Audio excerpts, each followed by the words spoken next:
O Sétimo Selo, 1957, de Ingmar Bergman, é um dos filmes mais densos da história do cinema, tanto pela abordagem existencial, quanto pela profundidade psicológica.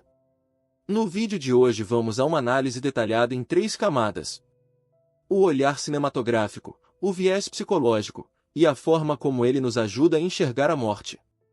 Te convido a assistir o vídeo até o final, e juntos, vamos entender a lição por trás dessa obra cinematográfica, e como o olhar para a morte com conhecimento e sabedoria, nos ajuda a valorizar a vida. Já aproveita também e deixe seu like, e se inscreva no canal. Semanalmente temos vídeos novos sobre o desenvolvimento emocional humano. Vamos ao vídeo! A narrativa do filme e sua trama gira em torno do cavaleiro Antonius Bloch, que retorna das cruzadas e encontra seu país devastado pela peste negra. No meio dessa realidade sombria, ele se depara com a morte personificada, com quem trava um diálogo e uma famosa partida de xadrez. Ao longo da jornada, o cavaleiro busca um sentido para a vida, a fé e a existência diante do inevitável fim. Como o filme ajuda a enxergar a morte? Bergman não trata a morte apenas como fim biológico, mas como presença constante e inevitável. Primeiramente vemos a morte como companheira. Ela não aparece como algo súbito ou horrível, mas como alguém que caminha junto, participa do diálogo, responde perguntas, mas não dá certezas. Isso simboliza que o ser humano convive com a ideia de morte desde sempre, mesmo quando tenta ignorá-la.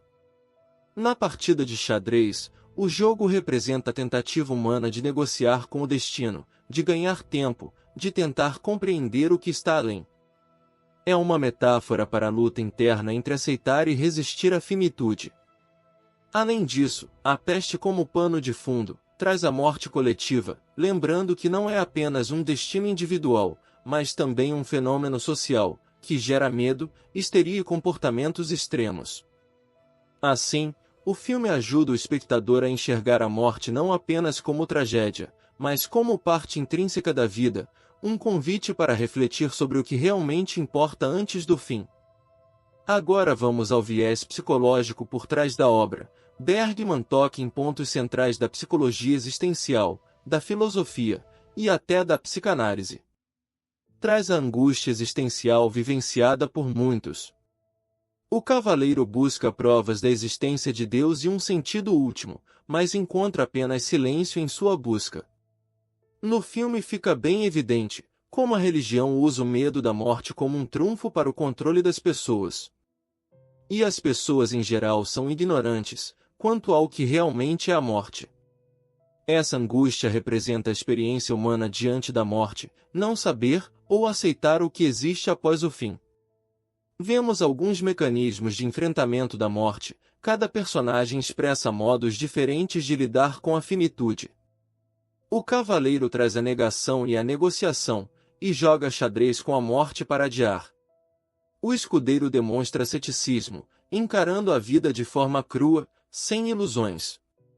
O casal de atores demonstra aceitação, vive o presente, encontra beleza mesmo no caos.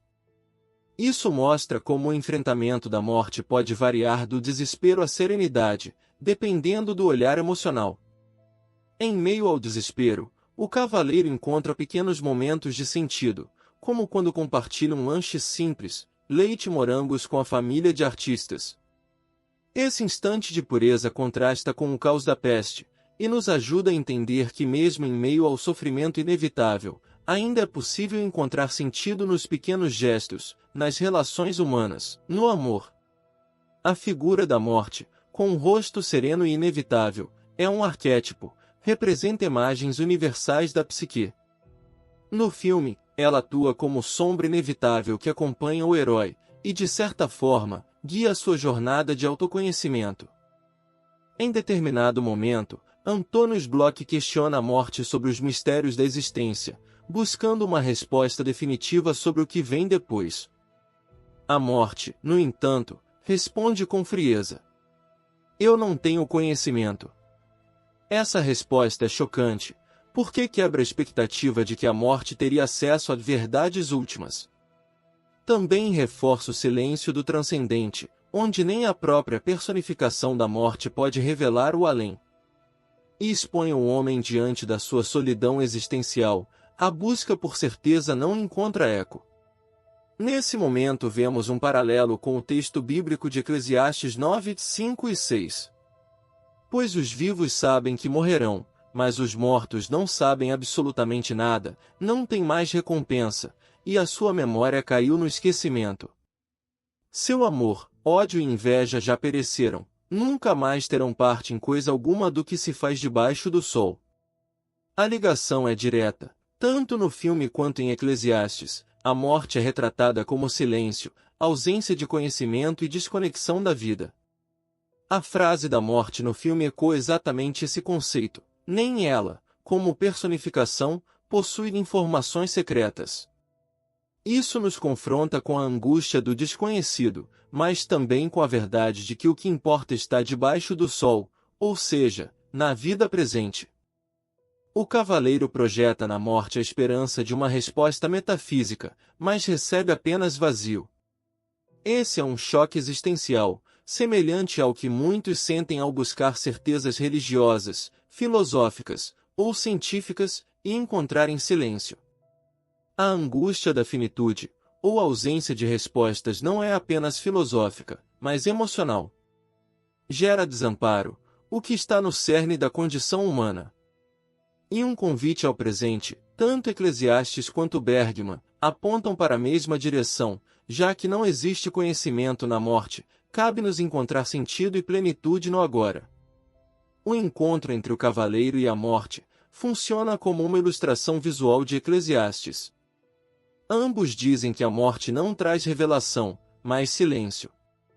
Que o valor da existência está no que fazemos enquanto estamos vivos, e na importância de abraçar a vida com autenticidade. Fica claro que os mortos nada sabem, por isso os vivos devem buscar sentido no agora. Bergman, mesmo fora de um discurso religioso, chega a uma conclusão paralela à sabedoria bíblica. Diante da morte, a resposta é viver plenamente e com sabedoria, o presente.